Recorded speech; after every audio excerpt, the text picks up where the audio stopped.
안녕하세요. 행복한 백수입니다. 오늘은 아현 3구역과 염리 4구역 시세를 비교해보면서 재개발 구역에 초장기로 투자하는 게 과연 어떠한 의미가 있는지, 그런 리스크 관점에서 꼭 장기 투자가 답인지 그런 거를 한번 이 두 구역 시세를 비교해보면서 확인을 해보겠습니다. 그래서 제목은 아현 3구역과 염리 4구역의 운명 비교라고 했는데요. 먼저 이 구역에 대해서 설명을 드릴게요. 염리 4구역 같은 경우는 보시면 여기 아현 뉴타운의 이대역 초역세권에 자리한 곳이고, 아현 3구역 같은 경우는 다들 아시는 마포 레미안 푸르지오로 아파트가 지어진 곳입니다. 그래서 염리 4구역은 2010년 5월 달에 정비구역 지정이 되었고, 2010년 5월 달이면 거의 한 14년 전이죠. 그 다음에 2015년에 다시 정비구역이 해제가 되었어요. 그러다가 또 2020년 10월 달, 최근에 한 3년 전에 다시 그 개발행위 제한 공고가 났습니다.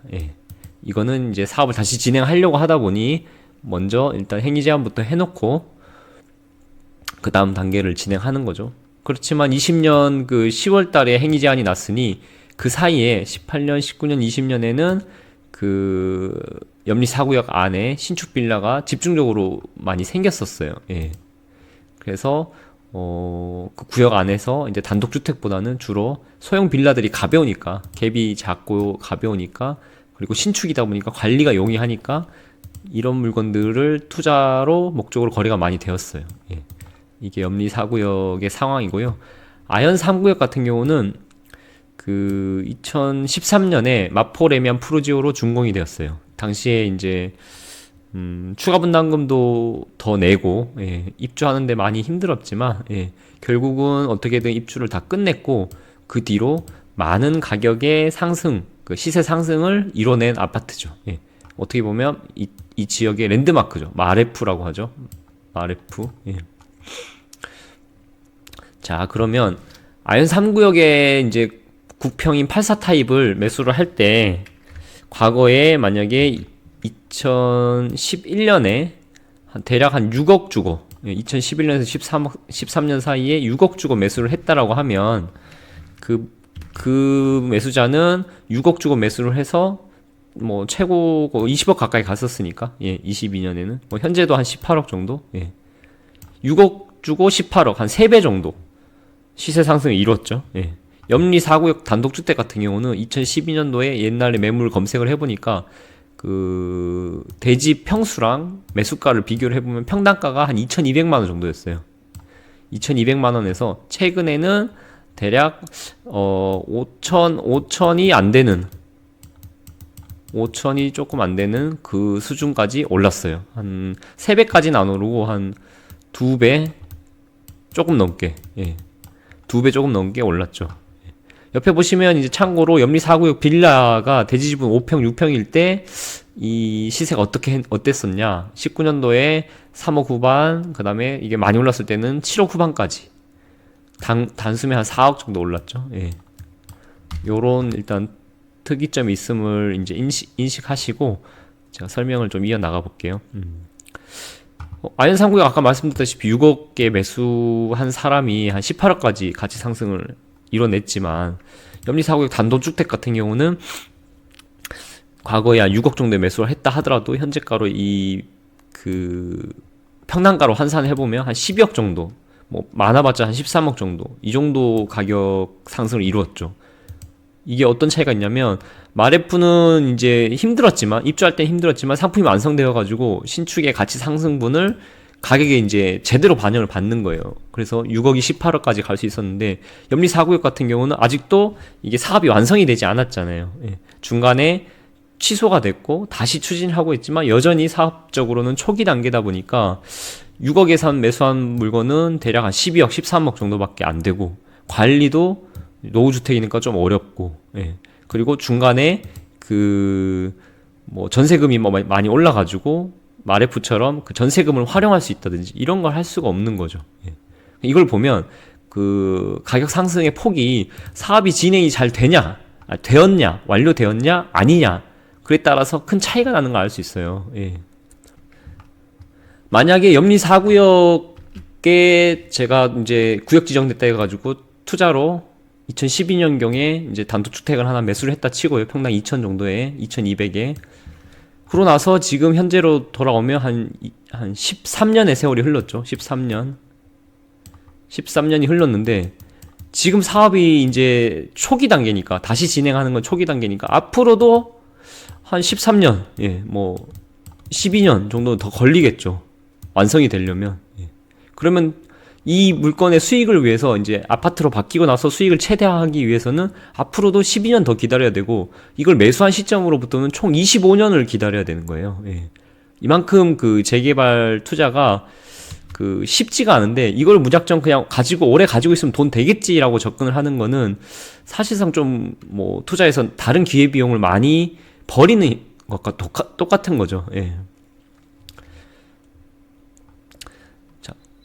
이제 마레프 가지고 있는 분은 지금같이 공사비, 재개발구역 공사비 상승 이슈가 많잖아요. 이런 건 전혀 신경 쓸 필요가 없죠. 다 지어졌으니까. 기한 신축이니까. 그래서 뭐 시세 상승에 대한 가치를 바라보고 그거에 대해서 매매를 할 거냐 말 거냐, 언제 팔 거냐, 아니면 전세를 놓을 거냐, 이런 것만 신경을 쓰면 되지만, 염리 4구역 같은 경우는 지금부터 이제 사업이 잘 진행된다 하더라도 앞으로 계속 또 공사비가 오르고, 그 다음에 사업 진행 중에 또 변수가 생기는 거죠. 예를 들어 사업이 진행되는 와중에 시세가 이렇게 계속 올라주면 괜찮은데, 사업이 진행되고 있는데 시세가 이렇게 또 꺾이고, 그럼 또 사업이 늦어지거든요. 여기가 또 지연되고, 요렇게 올라가다가 또 꺾이고, 그럼 여기가 또 지연되고, 이런 변수들이 나올 수 있기 때문에, 이거를 가지고, 이걸 내가 투자해서 가지고 있는 분은 머릿속이 좀 복잡한 거죠. 이게 사업이 진행이 잘 될 것 같으면, 빨리 진행될 것 같으면 그래도 보유하고 있으면 큰 수익이 날 수도 있는데, 그 기간까지 이게 잘 될 것인가에 대한 리스크가 항상 있기 때문에 그건 사실 누구도 알 수 없는 거예요. 예. 그래서 제가 뭐 처음에 말씀드린 것처럼 초기 단계에서 재개발 하나 사는 게 정말 어떻게 보면 많은 리스크를 안고 사는 거예요. 이거 그냥 오래 가지고만 있으면 뭐 돈 되겠지, 뭐 좋은 데니까, 입지가 좋은 구역이니까 하나 가지고 있으면 뭐 아파트보다 돈이 더 되겠지, 뭐 이런 느낌으로 접근을 하는데, 실질적으로 사업이 진행 완료가 안 되면, 여기 위에서 보셔서 시세 차이를 보셔서 아시겠지만, 지금 같은 서울시장에서는 오히려 사업이 완료가 되는 게 훨씬 더 중요하죠. 예. 그리고 단독주택을 만약에 제가 가지고 있다 가정을 해볼게요.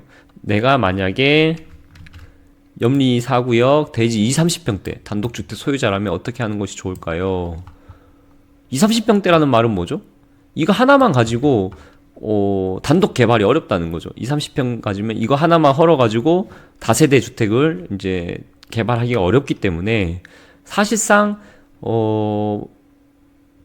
이거를 이제 어떤 재개발 진행될 때 적당히 팔아야 되는데, 사실 적당히 팔 것인가 아니면 끝까지 가져가서 아파트로 받을 것인가, 이 선택지는 두 가지밖에 없잖아요. 예.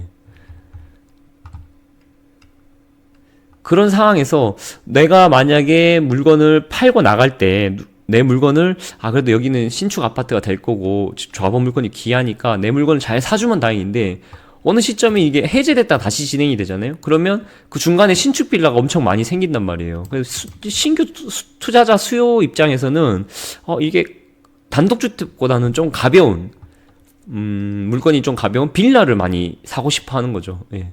그래서 물건을 팔 때도 사실 뭐 제값을 다 받고 판다, 이런 느낌이 받기가 어려운 거예요. 예. 오히려 그래서 어떻게 보면 단독주택을 팔고 나오기 가장 적합한 시기는 뭐다? 개발 바람이 어느 정도 불어가지고 어느 정도 프리미엄을 내가 예상한 것만큼 받고 나올 수 있다라고 나오면 욕심을 좀 버리고 일단 판 다음에 시세 차익에 대해서 계속 목표를 더 목적을 두고자 한다라고 하면 주변에 그냥 신축으로 갈아타는 거죠. 그 판돈으로 주변의 신축으로 상승기 초반에 빨리 갈아타는 게 오히려 수익률 측면에서는 훨씬 좋을 수도 있죠. 그리고 뭐 전세금을 활용한다는 측면에서는, 자금 활용한다는 측면에서도 훨씬 단독주택보다는 아파트가 나을 수도 있는 거죠. 예. 그래서 뭐 이건 제 개인적인 생각이긴 하지만 정리를 해볼게요. 아주 오랫동안 이 재개발 구역에 초기 단계에 들어가서 하나 사서 묻어둬야지, 이 시기에 묻어뒀으면 이게 완성이 되려면 25년이 걸린다. 예. 뭐 빠르면 뭐 15년 안에 되겠지만 대부분 여차저차해서 한 뭐 20년 이렇게 걸리는 경우가 많습니다. 그래서 이제 한번 정리를 해보면 지금 뭐 제가 이제 재개발 단기 매매 자체를 이걸로 무조건 이게 답이다 이렇게 얘기하는 건 아니에요. 하지만 지금같이 시세가 많이 아파트 시세가 많이 떨어졌다고 해도 다시 어느 정도 반등을 했고 재개발에 대한 프리미엄도 아직 여전히 많이 남아 있어요. 서울 같은 경우는 뭐 피가 뭐 5억, 10억 이런 것도 많잖아요. 예. 그래서 지금 같은 시점에서 다시 추가적인 하락이 나오게 된다라고 하면 재개발 시세가 크게 하락해가지고 아주 큰 손해를 볼 수 있거든요. 요렇기 때문에 그 물건 매수를 할 때 단계가 초기라는 거는 아직 사업 기간이 엄청나게 많이 남았다는 거잖아요. 예. 그러면 중간에 큰 하락이 오면 여전히 내가 그간 이루었던 시세의 뭐 상승이라는 게 다 한꺼번에 없어질 수 있거든요. 재개발 같은 경우 하락폭도 굉장히 크기 때문에. 그래서 초기 단계에 굳이 지금 시기에 접근하고자 한다면 이 탈출을 목표로 하는 게 하나의 방법이고, 그 다음에 지금 시점에서 또 추가 하락이 생길 수도 있지만 완공을 바라보고 이제 매수를 한다고 하면 진짜 뭐 거의 그 최종 시점이라고 할 수 있는 착공 전, 일반 분양 직전에 있는 걸 매수를 해야 되는 거예요. 다만 이것도 지금 시점에서는 투자금이 굉장히 많이 든다. 예. 그래도 이거는 뭐 어떻게든 사업이 완료될 가능성이 있으니까, 예. 이런 지금 단계에서 초기 단계에 물건 사가지고 아무것도 못하고 장기가 물려있는 거랑은 좀 비교해 볼 수 있죠. 이게 그러니까 실거주라면 사업 진행이 거의 끝에 와 있는 거. 예. 투자 관점에서도 뭐 나는 꼭 신축을 꼭 바라봐야 되겠어. 그러면 돈이 많이 들더라도, 투자금이 많이 들더라도 지금 꼭 최종 시점에 와 있는 것, 착공 직전에 와 있는 것, 이걸 잡아야 되고, 그 다음에 투자 관점에서는 정말 순수하게 투자 관점에서는 지금은 큰 투자금을 넣기가 좀 애매하다 보니까 이걸 사가지고 여기서 이렇게 떨어지는 낙폭이 큰 거랑 여기 이 정도 개발 가치가 있는 곳에서 요만큼 떨어지는 거랑 큰 거랑은 좀 차이가 있으니까 이 시기에, 지금 시기에 이만큼 프리미엄이 있는데 이걸 사면 안 된다라고 말씀을 드린 거죠. 그럼 프리미엄 없는 거를 조금, 초기 단계에 있는 물건을 사가지고, 초기 단계에 있는 물건을 프리미엄을 요 정도 조금밖에 안 준 상황에서 사가지고, 이 정도 오르면 적당하게 이제 팔고 나오는 거예요. 이런 식으로 팔고 나오는 거죠. 예. 여기서 이렇게 가고 더 위로 시세가 올라가는 것까지 뭐 기대해 볼 수는 있지만 안전하게 그렇게 팔고 나온다는 거예요. 예. 그런 것들은 어떤 단계냐면 초기 단계. 그래서 초기 단계에는 탈출을 목적으로 하고, 그 다음에 완공을 바라봐야 되는 그런 어떤 뭐 실거주나 어떤 한채 투자 이런 느낌으로 접근한다고 하면 지금 시점에서는 뭐 착공 전에, 착공 직전, 혹은 착공하고 2주도 아니고 다 철거돼 있는 곳, 그런 곳을 찾아 들어가는 게 정신건강에 좋다는 거예요. 왜? 아까 리스크를 보셨잖아요. 이 사업 진행이 되는 곳과 안 되는 곳에 큰 차이가 있잖아요. 된 곳, 안 된 곳. 예. 시세 상승 차이가 크잖아요. 예. 제가 뭐 좀 말이 어버버한 게 많은데 오늘 여기까지 하고 다음에 좀 더 알찬 컨텐츠로 다시 찾아오도록 하겠습니다. 감사합니다.